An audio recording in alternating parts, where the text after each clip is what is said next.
Всем доброго вечера. У нас уже вечер практически. Дорогие друзья, поскольку очень много стало людей, и чем дальше, тем больше людей узнают о нашем канале, у меня к вам просьба, пожалуйста, во-первых, не звоните, я уже много раз говорила. Во-вторых, пожалуйста, не пишите мне, а отправьте мне ритуал, который вы сегодня выложили, еще пока его нету. Пожалуйста, отправьте мне по адресу. Дайте вот так поставлю, да, неудобно мне смотреть. Ага.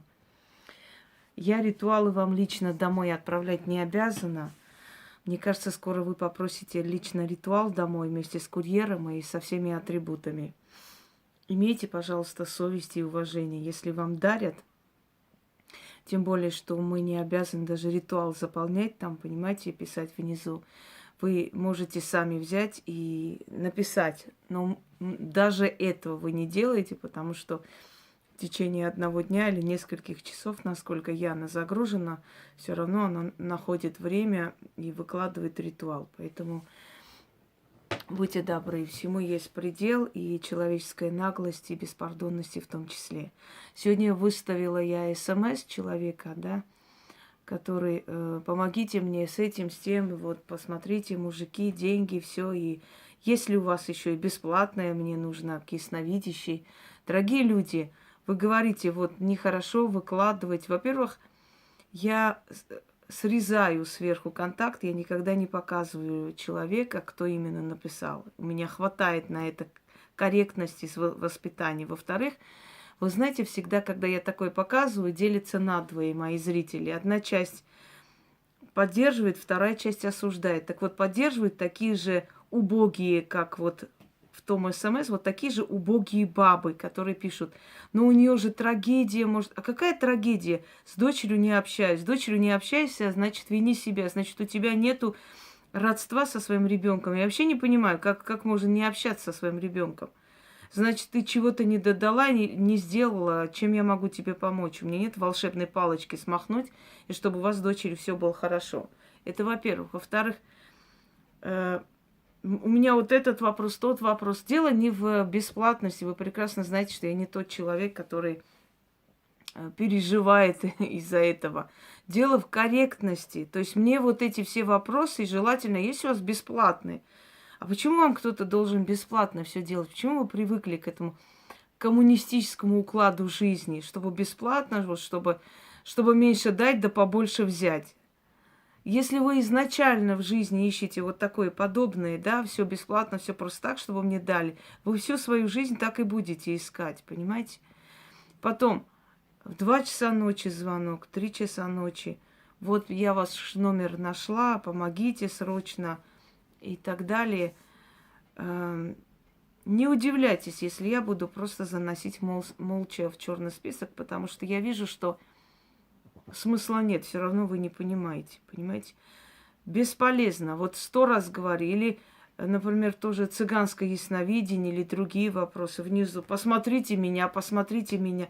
Под моим постом, где я написала, пожалуйста, дорогие люди, не пишите вопросы, эфир уже закончен, и вообще вопросы задавались во время эфира. Под этими словами написано, а мне посмотрите. Вы думаете, эти люди не читают, не умеют читать и не знают, что там написано? Прекрасно они могут. Ну, авось повезет, а вдруг у меня там совесть проснется, я посмотрю, понимаете? Если вы так относитесь потребительски и нагло к людям и к миру, мир точно так же будет относиться и к вам. Или заходите под ролик, а где ритуал? Не здрасте, а чё ритуала нету? А чё не выложили? Раньше объясняла, что в течение дня вообще-то будет. А сейчас посылаю на 3 буквы и сразу в черный список. Потому что я считаю, что если человек настолько зажрался, настолько осатанел, что просто заходит и пишет, а чё ритуала нету, такому человеку я помогать не обязана, не должна. И мне абсолютно наплевать, насколько ей плохо или нехорошо. Вы знаете, многие бедствия в вашей жизни из-за вашего отношения к людям, к миру, к доброте людей, понимаете? Я просто иногда ставлю себя на ваше место, я думаю, если бы был человек, который заботился о людях и просто дарил, объяснял, да я бы ему в ноги кланялась. Я была бы благодарна, что этот человек появился в моей жизни, вот дал столько мне просто так, даром. И я могу это взять, сделать и поменять свою жизнь, ведь мои работы все действенные. Или вы привыкаете к этому, или вы думаете, что я пытаюсь кому-то понравиться, поэтому я должна выкладывать ритуалы сразу же, знаете, следом за через пару минут. Вы очень сильно ошибаетесь. Я вам нужнее, если честно. Я вполне могу только провести консультации, я вполне могу только книги издавать и жить на этом, и никому ничего не делать. И я буду жить припеваючи больше в достатке, чем сейчас.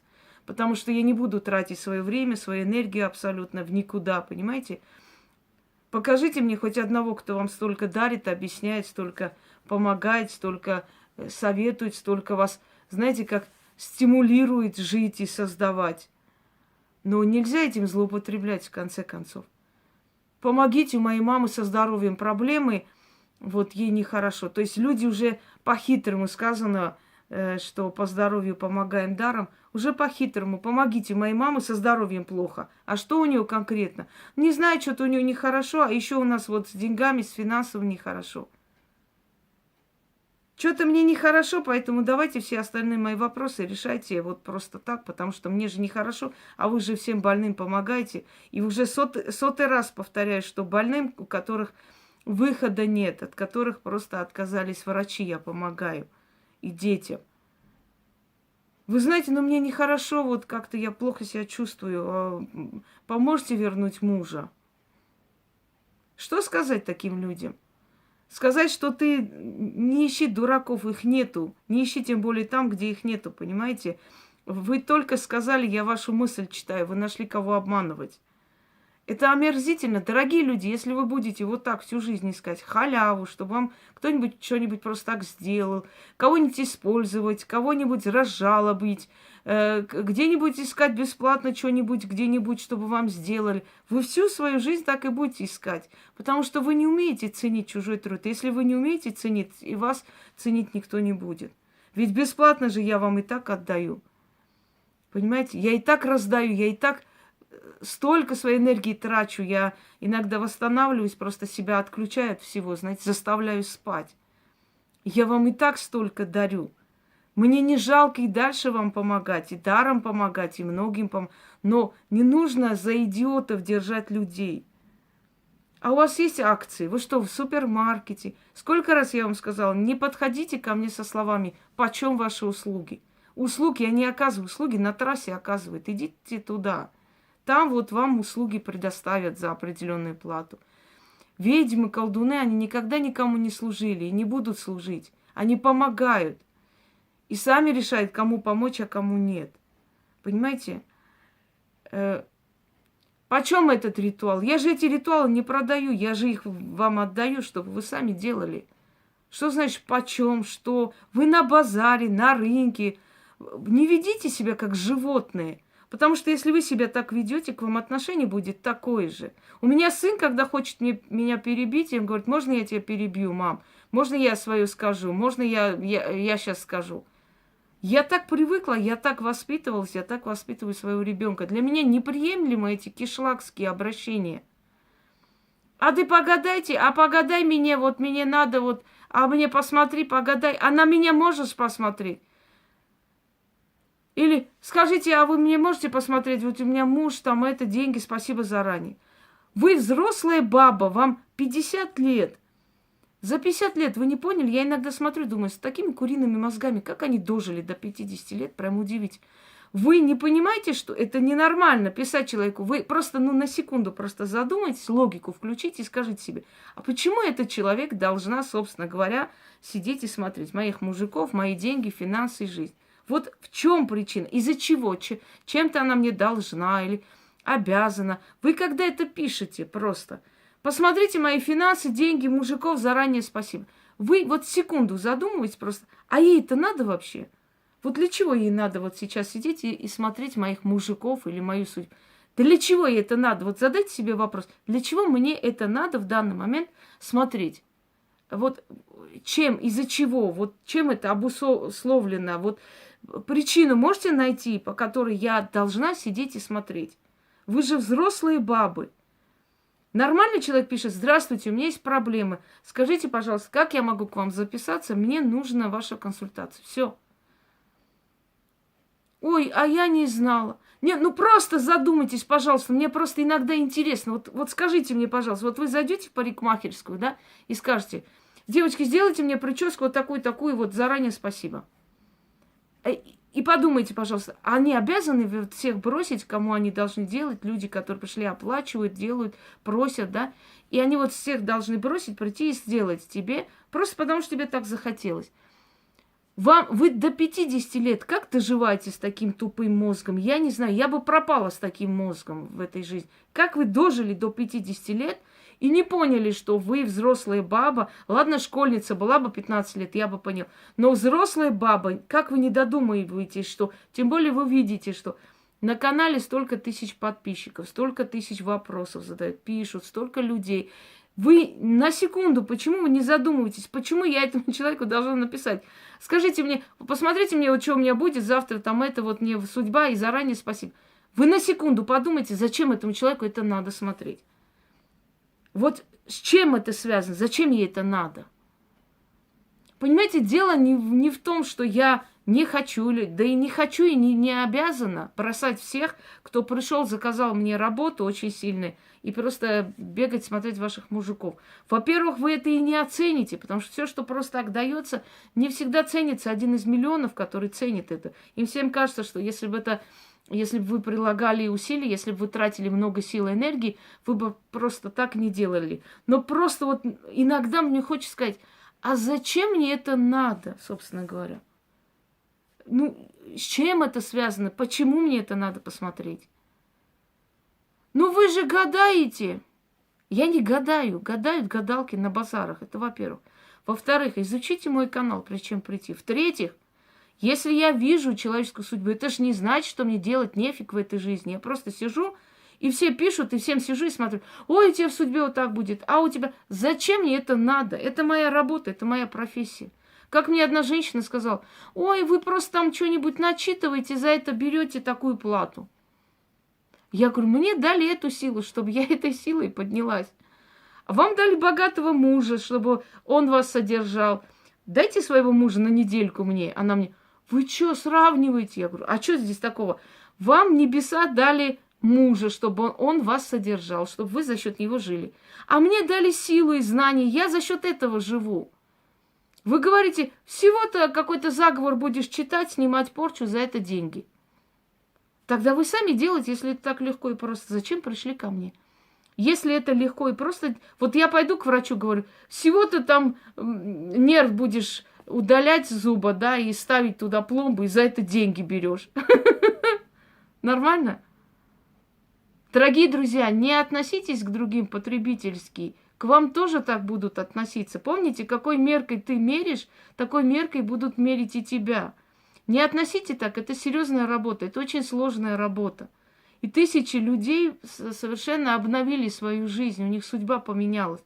Относитесь уважительно, здесь даже не в деньгах дело. Вы берете, пишете: дайте вот этот ритуал, я не успела переписать, можно мне сюда? Или я не умею там копировать из-под ролика ритуал. Мне можете сюда скинуть, чтобы я с телефона читал? Может, мне вам подвести алтарь, ткань, эти атрибуты, значит, благовония? Может, мне вот прям курьеру оплатить, чтобы они вот до вашего дома довезли это все и передали вам, чтобы вы, не утруждали себя, сразу это сделали. Вы понимаете, что сила уважает того человека, который ценит, который прилагает усилия, который как-то мучается, что-то отдает, чтобы взамен получить помощь. Любая сила. Что такое заговор, мольба, молитва, обращение? Это постоянное усиливание связи между собой и тем божеством, той силой, к которому ты преклоняешься и веришь. Вот для этого и сказано постоянно делать, говорить, просить и получать. Но испокон веков люди почему совершали хадж или паломничество? Они как-то утруждали свое тело, понимаете, свою душу. Они проходили трудности, показывая силе, насколько они сильно веруют, насколько они уважают эту силу. И взамен получали помощь. То есть это все время просить эту энергию, этой энергией жить, и эта энергия будет помогать вам жить хорошо. Менять будет вашу жизнь и защищать трудные минуты. Давать вам помощь из ниоткуда. Вот это и есть вера.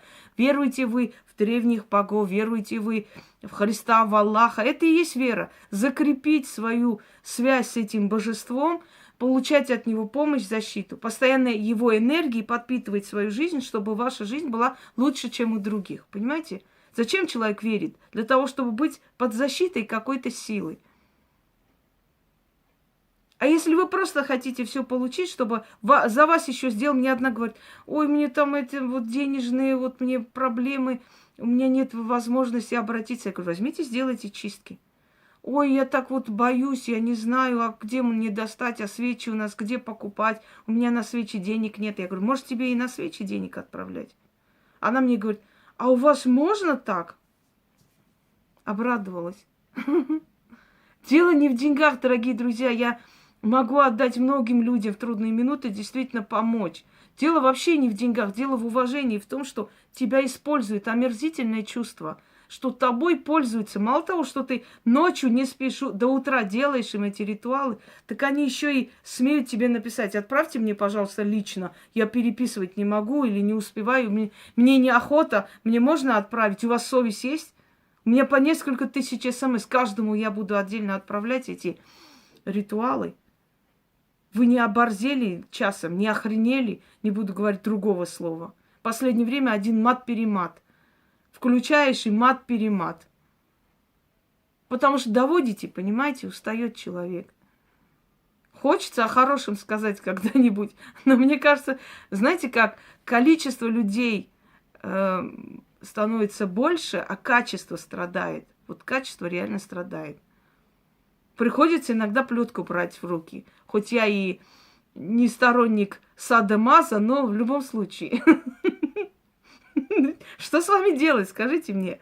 Вы мне рецепт дайте, я этим рецептом буду пользоваться. Добрая сюда садятся, злая, вот нехорошая такая женщина, матершинница. Что делать с вами, я не знаю.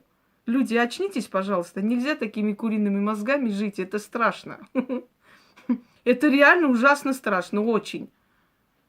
Когда вы 50 лет доживаете до 50 и не понимаете, как себя вести. Я 100 раз сказала, заказы не раздавайте.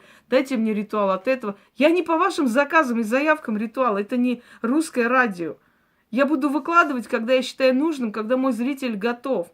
Кроме того, зачастую многие ритуалы уже есть. Надо жопу поднять, извиняюсь, оторваться от стула и поискать. Ведь 100 раз было сказано, денежный ритуал, наберите деньги, ведьмина изба. Выйдут все денежные ритуалы. Купи-продай, ведьмина изба, я не знаю. Шепотки для детей, ведьмина изба. Мозгов не хватает, просто набрать и мой канал рядом. Выйдут все каналы дочерние, в которых они есть. Мой канал и так далее. Везде, где они есть, везде вам выдаст. Моим именем все хотят и подняться, и деньги делать. Некоторые специально постоянно задевают мой глаз, какие-то смешные эти клипы делают, чтобы я про них сняла, сказала, вот это так. А мне интересно вообще, дерьмо.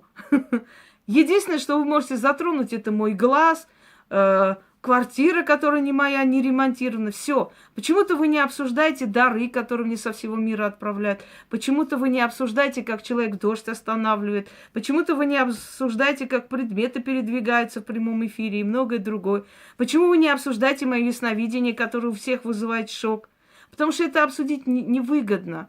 Вы говорите то, что безопасно для вас, понимаете? То, что вам невыгодно, вы стараетесь это обойти вниманием и не замечать. Потому что там неприятно же, правда? Там видно, что там есть сильный человек, а вы шушера.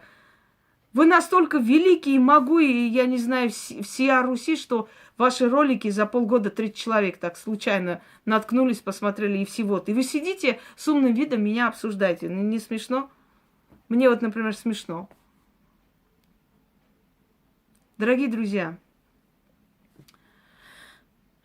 будьте так любезны. Если вам что-то нужно, ритуал на какой-то случай, возьмите, наберите, а рядом ведьмина изба. Продать квартиру, ведьмина изба. Купить корову, ведьмина изба. Шепотки для детей, для здоровья. Все время пишут, у меня кожа, вот нечистая кожа, что делать? Ведь есть же очищение кожи, исцеление кожи лица, очищение водой, природа вам в помощь, безмолвная магия, цвета в магии, ткани, вот тканями лечить себя и так далее. Это же колоссальный титанический труд, который вы нигде не найдете. Что вам еще надо, я не могу понять. Я что, должна отдельно Даже если я 100 раз выложу, как продать дом, вы все равно придете и будете спрашивать, а как продать? Под роликом, где сказано, я привороты не делаю, под роликом вы пишете, а вернете мужа. А ведь ролик же называется «Не делаю». Вы даже читать не хотите. Или я под роликом пишу, дорогие друзья, эфир закончился, больше вопросов не задавайте здесь. Внизу пишут, а мне погадай, а на меня посмотри. Именно под этими словами, где сказано, не пишите уже, закончился эфир, вы пишете, а мне посмотрите.